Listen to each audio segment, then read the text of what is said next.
is a ROUTIER documentary.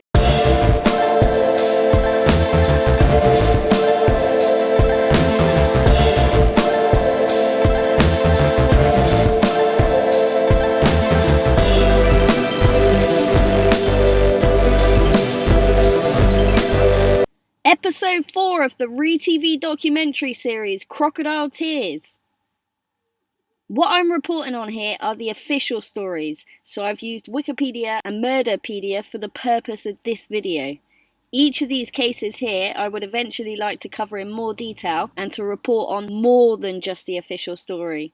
Be sure to subscribe if you want to be notified of when those episodes are uploaded, and when they are, the links will be in the description of this video. If you have become an official supporter of my website, check your messages if we've not spoken. I want to know how you would like to be credited in my videos. If you've been following the John Benet Ramsey series that I'm doing, have you seen all of the episodes yet? We're currently on episode 6, but there are also a couple of episodes of the exclusive content on my website that are extremely relevant to this case and many other cases that have been baffling you for years. Also, I've had a couple of messages from people who have signed up to be monthly supporters and aren't sure how to find the exclusive content. If you've already signed up to be a supporter, you can go to channels on the menu and then exclusive content. There are 2 episodes so far uploaded to the exclusive series of If I Ruled the World, which amounts to around an hour and a half content in total so far. Episode 3 is underway and it gets even more bizarre than the previous. Let's get to it. Darlie, ROUTIER, Texas, USA. Going to Florida in 2 days. I can't wait. You take the camera with you? Yeah, I'll take the camera with me. This is the News 8 Update. We don't charge people with capital murder without being very sure of ourselves. A Rowlett woman is charged with stabbing her 2 young sons to death. If she did, then this was definitely not the Darlie that we know and everybody else knows. Good evening, everybody, and thank you very much for joining us. Channel 8 News has learned that shortly after arriving on the crime scene 2 weeks ago, detectives suspected that someone inside that house in Rowlett had killed the little boys. Nevertheless, parallel investigations pursued Darlie ROUTIER's reports of a knife-wielding intruder and the inconsistencies in her story. Tonight, she has been charged with 2 counts of capital murder. Channel 8's Robert Riggs joins us with more on how police say they solved the case. Robert? John and Chip, evidence at the crime scene told one story. Darlie ROUTIER's account of that deadly night was a far cry different. Police say it was a vicious, planned attack in which the mother allegedly stabbed her children to death and spun a tale to cover it up. 26-year-old Darlie ROUTIER is under a suicide watch in her Dallas County jail cell. Rowlett police and an arrest warrant for capital murder say her lack of concern for her dying sons and inconsistent statements point to ROUTIER's guilt. Investigators believe that ROUTIER's story that she slept through the deadly stabbings of 6-year-old Devon and 5-year-old Damon, who were just a few feet away, and slept through multiple cuts inflicted upon herself is incredible. We're expecting a lot of controversy. You know this is a significant case as well as we do. We're convinced and confident in our case, and at trial will be where it's proven. ROUTIER's 911 call at 2:31 in the morning of June 6th and her unusual behavior immediately raised suspicion. She told the 911 dispatcher that they had just broken in and stabbed me and my children in the first floor den where they were asleep. She later changed the story to a lone assailant. The arrest warrant states that despite the emergency, ROUTIER never made attempts to stop their bleeding, touch them, or render other first aid. Instead, she was preoccupied with a minor wound on her neck. And we were in a difficult situation, trying to reassure a quiet, peaceful community here that we didn't have a psychopathic murderer walking the street, but at the same time not jeopardize this case. Investigators say a window screen was cut to make it look like the killer broke in. They found a knife inside the ROUTIER's kitchen used to cut the screen. A second butcher knife from the kitchen was used to inflict many powerful stab wounds into the chest and back of the little boys. ROUTIER told police she was stabbed on the couch, but there was no appreciable blood there. Police believe ROUTIER slashed her own throat in the kitchen. ROUTIER claims she chased the assailant through the kitchen, but only her bloody bare footprints were found, no trace of an intruder. ROUTIER told police the killer dropped the knife in the utility room, but there were no bloodstains there. When the 911 dispatcher told ROUTIER not to touch the knife, she responded, "I already touched it and picked it up. and later said, "I wonder if we could have gotten the prints, maybe." It has stuff on there that only the people involved know about. And I think it's some important evidence on that tape, things that are said. 43 seconds into the 911 call, ROUTIER told police her husband Darin just ran downstairs. But she never asked about the safety of her 8-month-old baby boy who was sleeping upstairs with his father. Their home remained unoccupied for the past 2 weeks as investigators stripped the interior for evidence. Their computer business, which tests circuit boards, appears to have been shut down for some time. The ROUTIER's home phone still answers with an eerie message. Don't believe everything that the media is saying. I mean, the closest thing that they've got is the information that we've given them. Police say ROUTIER's husband is not a suspect. Her court-appointed attorney has not returned our frequent calls today. Chip, John. Robert, a couple of questions a lot of folks are asking about. Is there a motive in this case, and then where does the investigation go from here? Well, investigators say there was a $5,000 life insurance policy on the boys, but have ruled that out as a motive. They are looking at the possibility of past psychological problems and marital discord. And DNA testing is continuing on blood samples to further pinpoint the trail left by Darlie ROUTIER through the house. And investigators tell me that one of the reasons Rowlett solved this case relatively quickly, were able to crack it, is they put aside their egos and they solicited the top expertise from departments across the metropolitan area. All right. Thanks a lot, Rob. This is the News 8 Update. If I'm put to death, I'll leave this world with a free conscience. Oh, I'm just a little tired of seeing the same old Darlie, saying the same old things. Prosecutors react to this evening's network interview with Darlie ROUTIER as they show us the evidence they used to convince a jury she was responsible for the stabbing death of her 5-year-old son. Good evening. Thank you for joining us. This was ROUTIER's first nationwide television interview. Reporter Robert Riggs has reaction. Robert? John and Tracy, the Dallas district attorneys are angry tonight with the characterization we just saw on Primetime Live of Darlie ROUTIER as the all-American mom. Prosecutors say the brutality of the murder, captured in crime scene photographs, document a trail of evidence that proves ROUTIER committed the crime. Tonight, evidence you've never seen before. I was a normal person. On Texas death row for women, Darlie ROUTIER hopes her family can raise up to $50,000 to put her under hypnosis. ROUTIER believes the trance could conjure up a better description of the man she claims stabbed her sons to death and cut her throat. But in these first ever released crime scene photos from ROUTIER's murder trial, prosecutors say all of the evidence points to an inside job. If I would have just died with my children at night, it would have spared a lot of pain. But then I also think that if I would have died that night, that my husband would be sitting where I'm at right now. She tries to portray herself as kind of June Cleaver. And, June Cleaver, she's not. Police found most of the ROUTIER's home picture perfect on the night of the murders. A wedding gown was draped over a chair for the ROUTIERs to renew their vows. An FBI crime scene analyst noted there was little property damage for such extraordinary human devastation.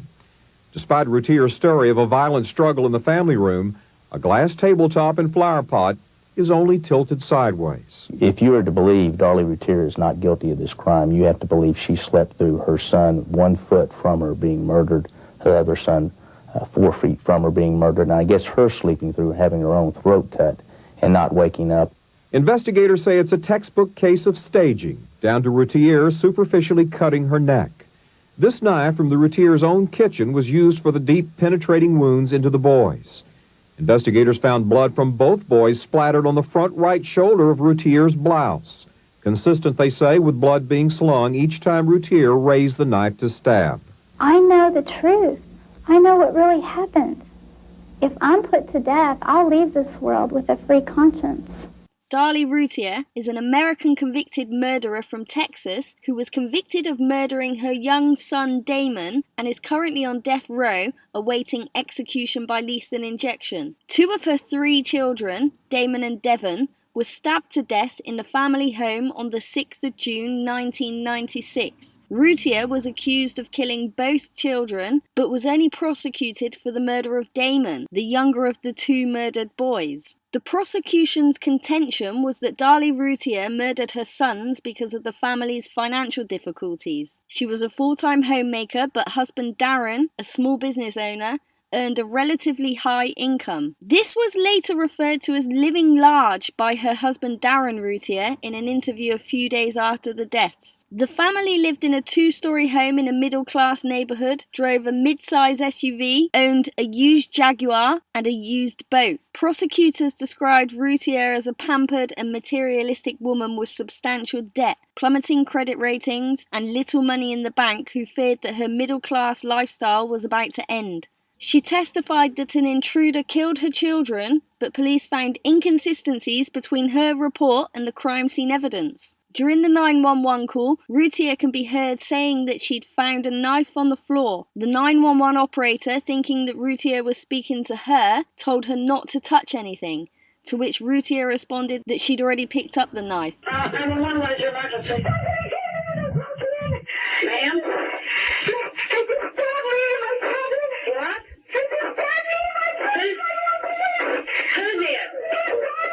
Hang on. Hang on, ma'am.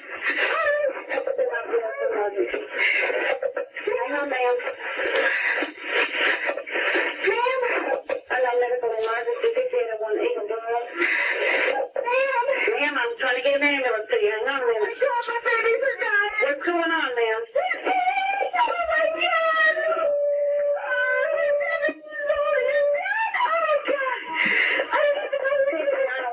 Medical emergency, 580 Attention 901, medical emergency.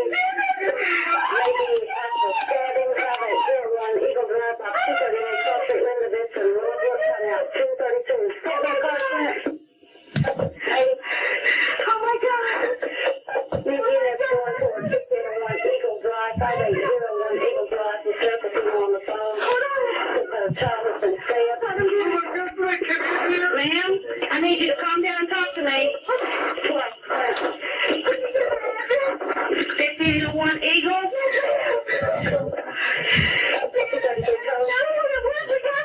Ma'am, listen to me. I need you to. Oh my God. Can you take the radio clip? Ma'am, I need you to talk to me.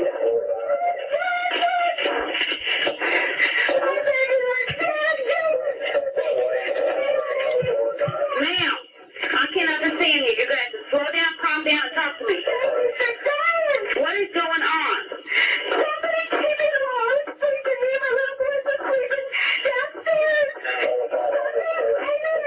Stand up, baby. Stand there. Look up. I was crazy. We ran out to the garage. Very nice down. My babies are dying. They're dead. Oh, my God. Down the telephone.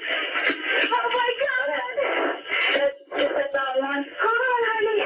Hold on.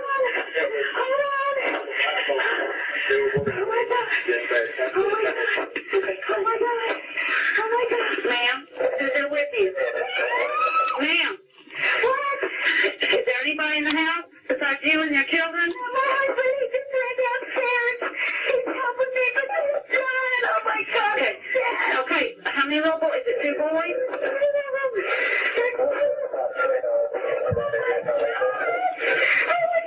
Okay, listen to me. Calm down. Calm. Go ahead. 5801 Eagle Drive. 5801 Eagle Drive. It's going to be a stabbing. When are they going to be here? Ma'am, they're on their way. Oh, my God. Ma'am, how old are your boys? What? How old are your boys? No. Okay. Oh, my God. Oh, my God. Oh, calm down, can you?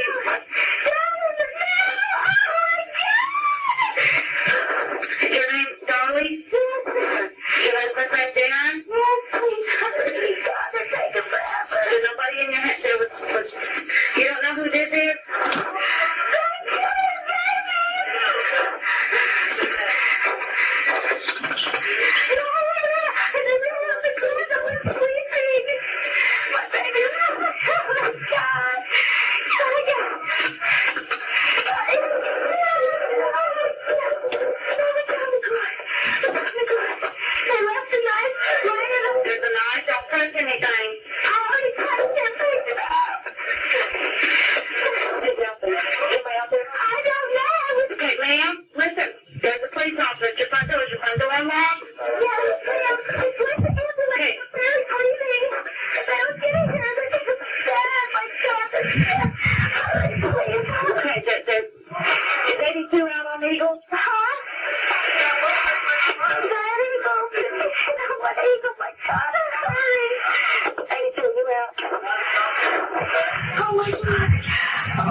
Okay, Dusty, police officers in the front door. Okay, it's all right. It's okay. We got the purse, baby.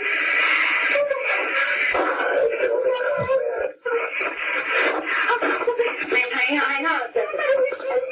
We walked in here and did it, Darren. Okay, ma'am.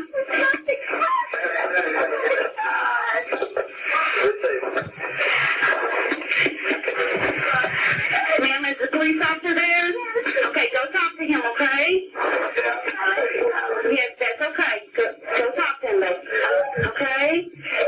Although doctors referred to Routier's wounds as superficial, her wound came within 2 millimeters of her carotid artery. Blood spatter expert Tom Bevel, yeah, we know what that means, blood spatter expert, he'll say anything that he's paid to say, testified that cast-off blood found on the back of Routier's nightshirt indicated that she had raised the knife over her head as she withdrew it from each boy to stab again. Routier's bloody footprints were found underneath a vacuum cleaner and broken glass, indicating those items had been placed there after she went through the kitchen instead of before, as she claimed. In spite of broken glass being in the path of her bloody footprints, Routier had no corresponding injuries to her feet. Newscasts appeared of Darlie Routier and other family members holding a birthday party at the children's grave to celebrate posthumously Devon's 7th birthday, just 8 days after the murders. Happy birthday to you. For some, this may seem a strange thing to do in an odd place and time. Happy birthday, dear Devin. Singing happy birthday in a cemetery to a son who was brutally stabbed to death just over a week ago. Love you, Devin and Damon. Routier, smiling and laughing, appeared jovial as she sprayed silly string on the graves in celebration of Devon's birthday. 4 days later, she was charged with capital murder. Routier was ultimately convicted of murdering the younger of her 2 sons and was sentenced to death by lethal injection. Prosecutors did not try Routier for the death of her older son, holding his murder in reserve in the event that she was acquitted in the first murder trial, or that her conviction was overturned on appeal, as there are no statute of limitations on any murder charge in Texas. In June of 2011, Darin Routier filed for divorce, having remained married to Routier after the murders of their sons. Darin Routier stated that the decision to divorce was mutual and very difficult, and that he still believes his wife is innocent. And a new site has been created by Routier's supporters to present their views and claims of her innocence. Defense attorneys allege that errors were made during her trial and the investigation of the murders, especially at the crime scene. They also claim that there is significant exculpatory evidence which was improperly excluded, while questionable prosecution evidence was improperly allowed into evidence. Despite these claims, Routier's appeals have continually failed. If you are an official ReTV supporter and have access to the exclusive content, this is one of those cases, if you get what I'm saying. I mean, Darren and I tried to save the babies, but it was too late and the babies were gone. But we tried, and we have to live with that forever. Stephanie Lazarus, California, USA. Waive time and agree to continue your arraignment to July 6th this year. Yes, Your Honor. Curtly and calmly, she answered yes when a Los Angeles County judge asked Detective Stephanie Lazarus if she wanted her arraignment postponed. The 49-year-old LA police veteran is accused of killing an ex-boyfriend's wife in 1986. Through DNA evidence, officers connected Lazarus to the shooting and beating death of Sherry Rasmussen. Police say saliva from bite marks on the victim's body provided a match. The crime occurred at her Van Nuys, California condo. Back then, police thought burglary suspects were to blame. The family has nothing but praise for the LAPD of 2009. Lazarus was active with the LAPD in 1986. The victim's family say they approached investigators about how her husband's ex-girlfriend, a police officer, repeatedly harassed Sherry Rasmussen.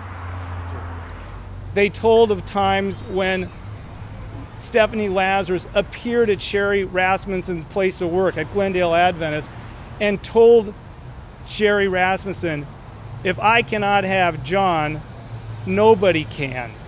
When they announced the arrest, police said detectives knew of Lazarus's prior relationships. The investigation revealed that she had had a previous relationship with the victim's husband prior to the murder. Outside court, her parents and their lawyer asked for answers.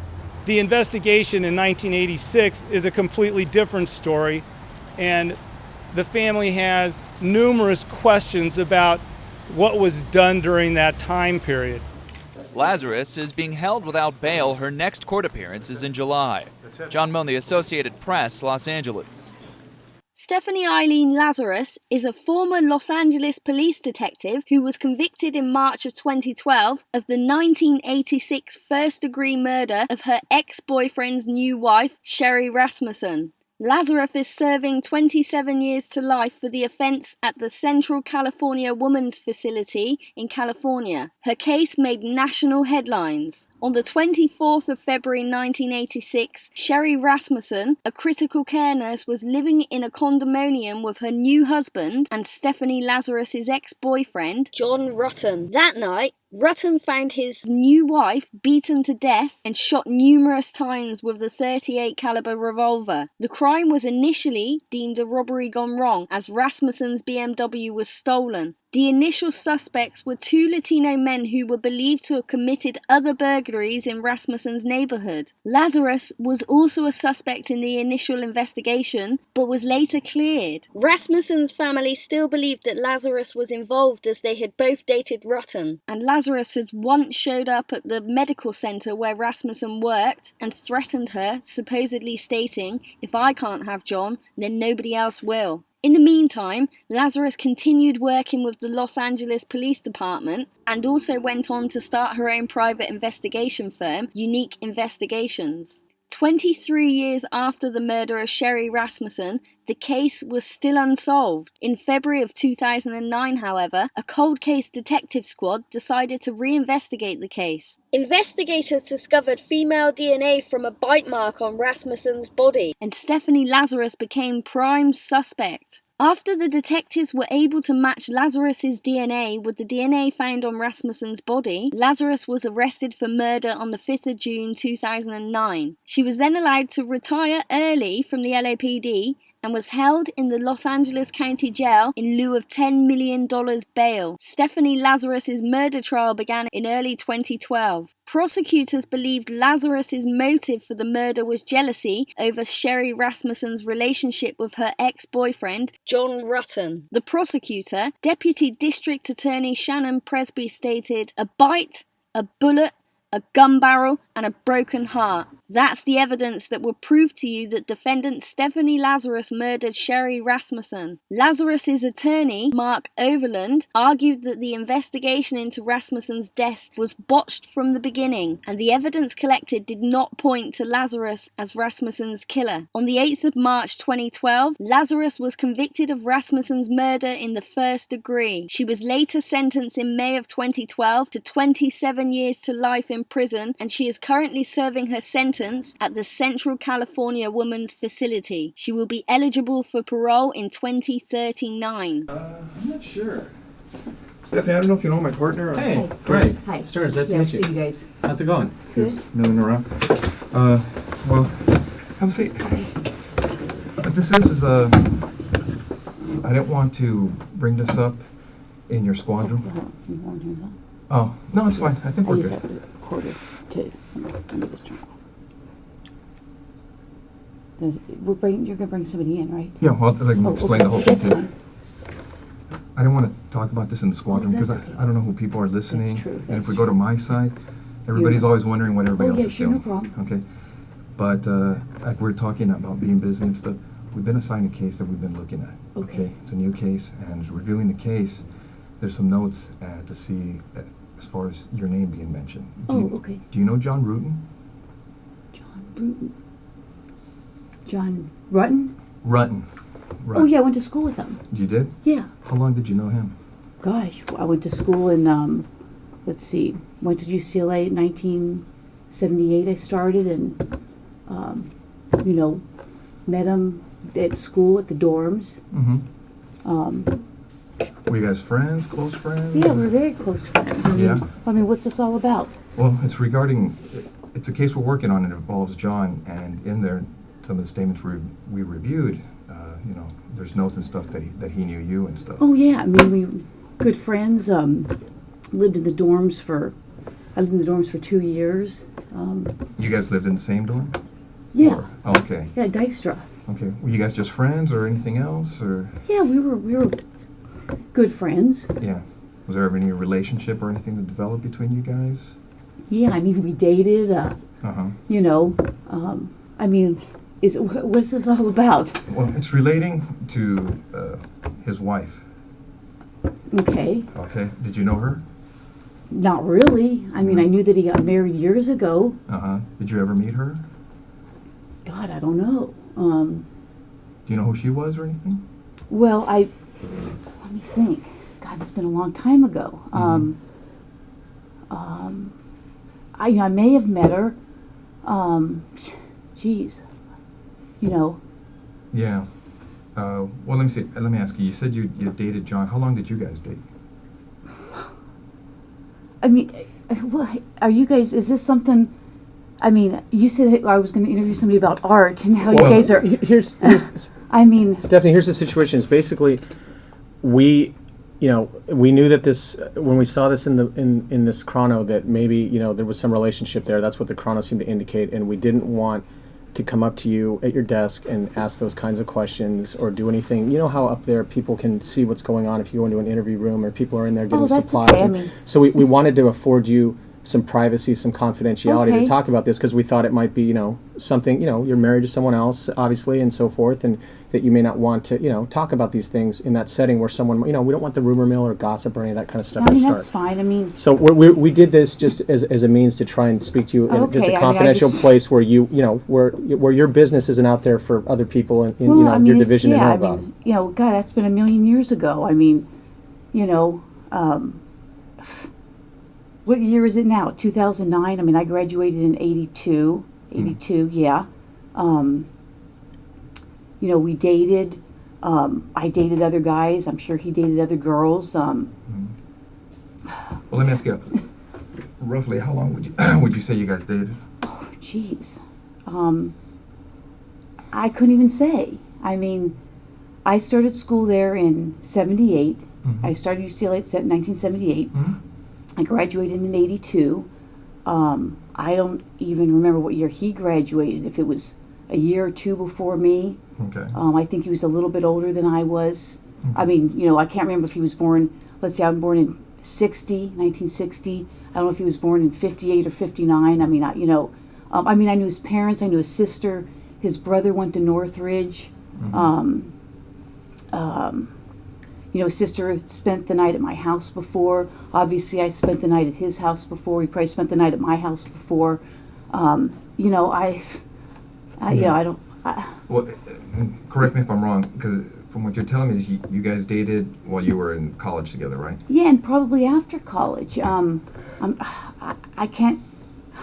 Geez, I'm trying to think when I met my husband. I met my husband when did I meet Scott?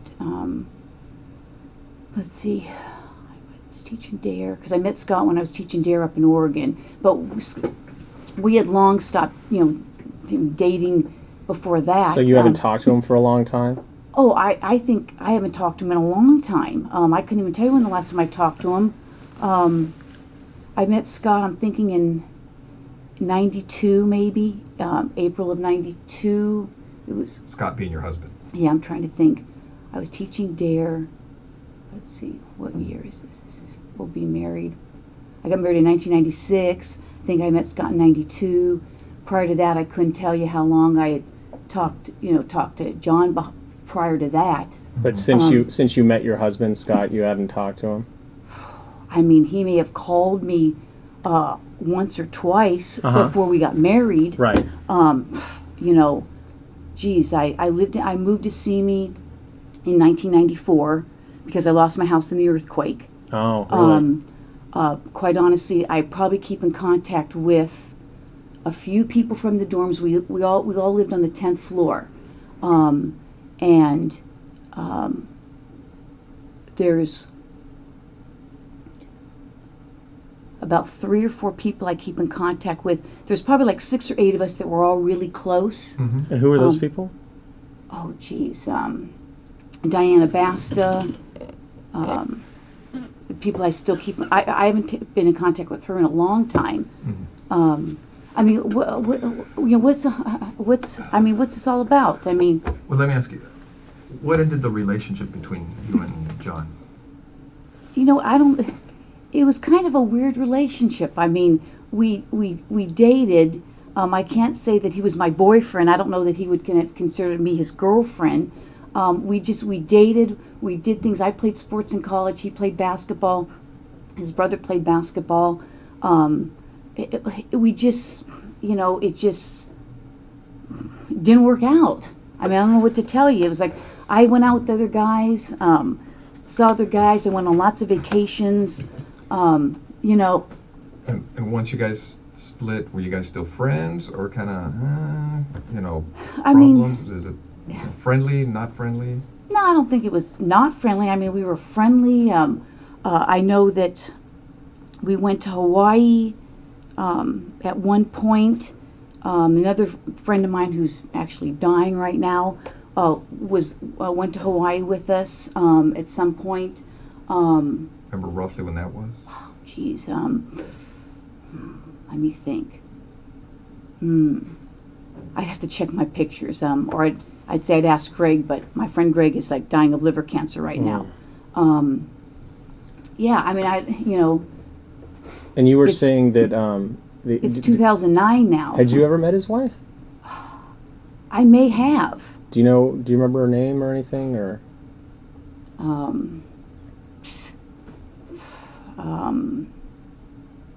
Or what she did for a living, or where she worked, or anything about her?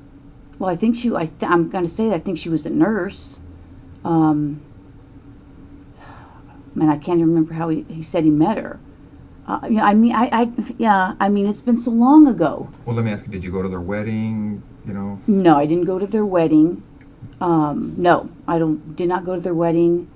Couldn't even tell you what year he got married. Mm-hmm. I mean, it's been a million years ago. Do you ever remember if you ever talked to her? Because it seems like a lot of you who were at the school at UCLA, you guys kind of were friends during and after school, so I don't know if you guys still associated afterwards once he was married or anything.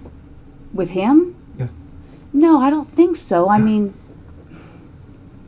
I would say, the people that were on the dorm floor, we'd have get-togethers. There's probably like 4 or 5. I don't think he ever came. I don't think. No, it was mostly girls. A girl named Smita, Diane. There's 2 Dianes, but the one Diane, I don't think she ever came. I kind of lost contact with her. We were good friends on the floor. I mean, I don't. Again, I mean, what. I don't understand why you're talking about some guy I dated a million years ago. Well, do you know what happened to his wife? Yeah, I know she got killed. What did you hear about that? I saw a poster at work. I'm sure I spoke to him about it. I think I spoke to another friend of his about it. And how did you first learn about that? Jeez. Someone could have called me. I could have heard it at work. I think at one point there may have been a flyer or something. I know a good friend of his. Were you on the job back then when that happened?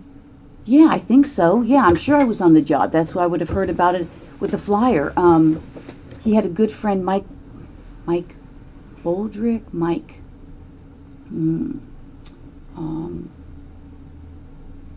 Anyways, he may have lived in the dorms. I don't remember if that's how I met him. I may have talked to him. I mean, I don't remember how I heard. I mean, I don't even remember what year it was. And you think you said you thought his wife was a nurse. Do you have any idea where she was working at the time, or did he ever mention that to you? Was it a hospital or a doctor's office? I'm sure he must have mentioned it. Now that you're bringing that up, I think she worked at a hospital somewhere. And yeah, I may have met her at a hospital. I may have talked to her once or twice. At a hospital? Or more. But being that you're you used to see John was everything okay between you guys? I mean, there was never anything uncomfortable or anything between you and her? I don't know. I mean, it's been so many years. I mean, uncomfortable. I mean, I can't even remember if we had a conversation. I mean, we may have. I may have seen her at his apartment. Geez, how many years ago is that? I don't even know what year she, got killed. Where was his apartment? On Roscoe. Okay. Yeah, Roscoe and east or west of DeSoto. Either east or west of DeSoto. Do you know where he moved after? Did he move after he got married, or do you know? Or I'm sure he did. Did you know where he was living, or somewhere in the valley? Did you ever visit him and his wife? No. No, never went out to, get together, dinners, anything No, of that nature? No. Like I said, his sister used to come over. His sister had come to my place. I knew his brother because his brother played basketball at Northridge. In fact, I was just coming across some pictures that I had just scanned from. I take a lot of photos, like 10,000, and I just did a service where I scanned everything. And I'd seen some pictures of his brother playing basketball. You just put them all on your computer so you could have them accessible and do things with them? Well, my partner is a big photo thing, and he had a deal to scan. So I spent a ton of time just scanning photos. I paid a company to do it. So I've got photos of, his brother, his sister, of 10,000 pictures? Oh, yeah. How long did that take them? Months.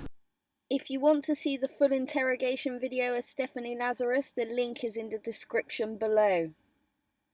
Iftikhar and Farzana Ahmed, Cheshire, England. Jailed for at least 25 years each for murdering their own daughter.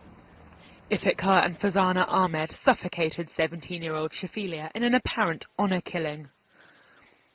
The couple were convicted by a jury of murdering their westernised daughter with a plastic bag because they believed she'd brought shame on the family. Their daughter Alicia gave damning testimony against her parents at Chester Crown Court. She said her parents pushed Shafilia onto the settee in their house and heard her mother say, "Just finish it here," as they forced a plastic bag into the teenager's mouth and killed her in front of their other children. Police were so convinced Shafilia had been killed by her parents, they bugged the family home to listen in on conversations. The covert listening device was placed in the family home in November 2003, 3 months before Shafilia's body was discovered, and a series of recordings were made.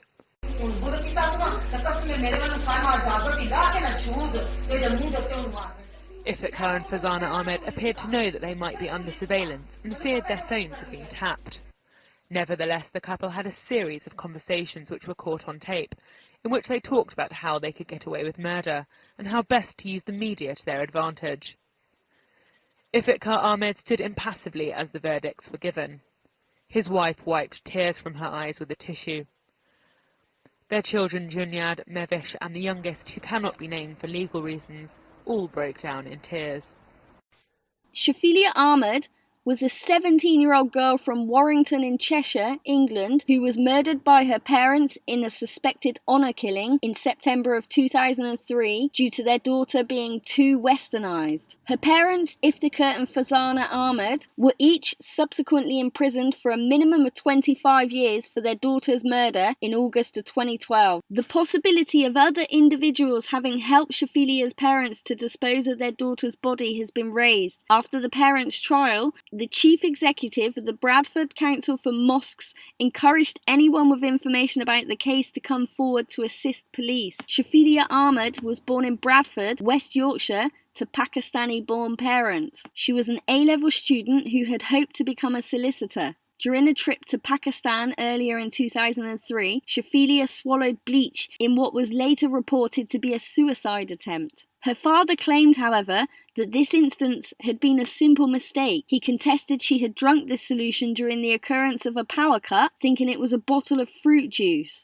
Or possibly, This could have been an earlier attempt at the murder of their child. Shafilea suffered extensive damage to her throat, for which she was having regular ongoing care at the time of her disappearance. According to media reports, Shafilea had turned down a suitor in a forced marriage during this trip, although her parents denied there being any attempts made to pressure her into agreeing to the prospective marriage. Shafilia's father was asked if he'd ever tried to force his daughter into marriage. No, because the daughter does not want to be married yet. She was still under education. She wanted to make something of herself. Until that such time, she's nowhere near want to have anything to do with the marriage, which is fine. Shafilea disappeared on the 11th of September 2003 and had been missing for a week before her teachers informed the police. Subsequently, there was a major campaign to urge people who had any information to come forward. A nationwide hunt was launched, but when Shafilea failed to seek treatment for her damaged throat, detectives became convinced that she had been murdered, possibly in an honour killing, connected with her rejection of the Pakistani suitor. Friends suggest that she may have felt trapped between two cultures. She told people that she was unhappy, so we think that might be one of the reasons why she decided to go missing, but I just knew that she was unhappy and she wasn't pleased with what was going on. This term honour killing is not a term that I've used during this inquiry. We are treating this as simply as a murder inquiry. I don't wish to comment about terminology that I haven't used. Police stated her family say a suitor had been found for her in Pakistan, but she was free to make her own decisions. In February of 2004, Ahmed's corpse was found in the River Kent near Sedgwick, Cumbria, in proximity to Kendal in the Lake District, 70 miles away from Warrington.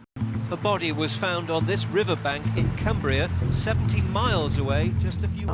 Several weeks of rain had meant that it was swollen and fast-flowing. After heavy flooding in the area, police said the corpse was deliberately hidden. A gold zigzag bracelet and blue topaz ring found with the body were identified by her parents. Due to the extensive decomposition of her remains, the cause of death could not be determined by the coroner, leaving the police to believe that she had probably been there since the day she disappeared, or not long after. Shafilia's body was also found to have been dismembered. A femur was found. A second post-mortem was ordered, but failed to add anything further. Police stated at an inquest hearing it was unclear whether all of Shafilia's body parts had been found. Shafilia's parents, Iftikhar Ahmed, a taxi driver, and Farzana Ahmed, were released without charge after briefly having been arrested along with 5 other members of her extended family. There were several poems written by Shafilea that interested the police in their investigations, notably I Feel Trapped. The poem is said to reflect Shafilia's utter despair and emotional state, describing a hopeless life, a family that ignored her, and that she had run away from home several times in the past due to tensions with her family. A friend of Shafilia's would later recollect that on one occasion, Shafilea had been branded a slut by her mother for simply choosing to dye her hair and wear false nails. A neighbour said she had been reported missing twice before and been found staying with friends. We heard they had an argument over a forced marriage, that Shafi had run away. I hope nothing terrible has happened to her. In January of 2008, the coroner's inquest held that Shafilea was the victim of a very vile murder, having been taken from her home. The verdict was unlawful killing. The police had held a press conference to say that they now were treating this as a murder inquiry. They hadn't invited Shafilia's parents, which was pretty normal. At the end of the press conference, the police had wound up when suddenly Shafilia's parents burst in through the door with their solicitor, which was totally unprecedented. And through their solicitor, they gave a very, very dramatic statement in which they basically denounced the police. Iftikhar and Farzana Ahmed have lost a beautiful and irreplaceable daughter. Nothing can change that cruel reality, a reality made all the more painful in view of the unsubstantiated allegations against them. Mr. and Mrs. Ahmed wish to confirm once more that they strenuously deny any direct or indirect involvement in their daughter's untimely demise. They were in tears. I remember very distinctly the mum was crying, and then they walked out. never seen anything like it. Shafilia's family left the inquest without making any comment. After the inquest, Shafilia's parents attempted unsuccessfully to have the verdict of unlawful killing overturned and replaced by an open verdict. Iftikhar Ahmed argued that the coroner's view was biased. Ahmed's younger sister Alicia arranged a robbery that took place at her parents' house on the 25th of August 2010, during which she, her brother, sisters and parents were in the house. She was arrested and told police that her parents had killed Shafilia. She told them that after trying to force Shafilia to accept the arranged marriage, they were afraid her refusal would bring shame on the family. Her father put a plastic bag into her mouth and suffocated her to death after her mother had told her father, "Oh, just get on with it." On the 7th of December 2011, Cheshire Police announced that Shafilia's parents, Iftikhar and Farzana Ahmed, had been charged with her murder. Their trial began in May of 2012, and on the 3rd of August, they were both found guilty of the murder and sentenced to life imprisonment with a minimum of 25 years. After the trial, police said to be looking into the possibility that Shafilia's parents may have had help when they dumped her body in 2003, and that they were looking into new information revealed during the trial. From what they come up with is to say that you're a Muslim family, you're Pakistani culture, this is the way you people are. Shafilia's father was asked if he'd ever tried to force his daughter into marriage. No, because the daughter does not want to be married yet. She was still under education. She wanted to make something of herself until that such time that she's nowhere near want to have anything to do with the marriage, which is fine. It was because they were Muslims, he said, that they were being victimized. That is the attitude they come up with. Suggesting what? Suggesting that the you Muslim people do these things. Do what? Would we kill our own daughter? Oh, would you? Never. Couldn't even dream of it. Later came the tears.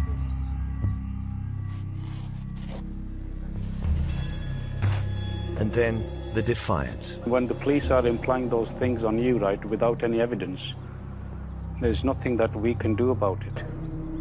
It's just bear it, until the truth actually comes out. Mr. and Mrs. Ahmed wish to confirm that they strenuously deny any direct or indirect involvement in their daughter's untimely demise. September. Mr. Ahmed wishes to make no comments at all. Mr. Ahmed, did you murder your daughter?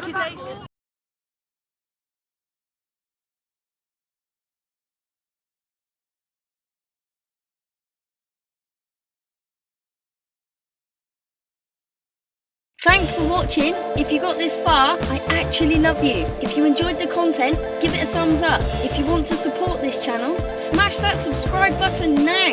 What are you waiting for? A massive thank you to the people who have kindly supported my channel, the official ROUTIER supporters who sponsor this content. You guys are awesome. Peace. You've been watching a ROUTIER documentary.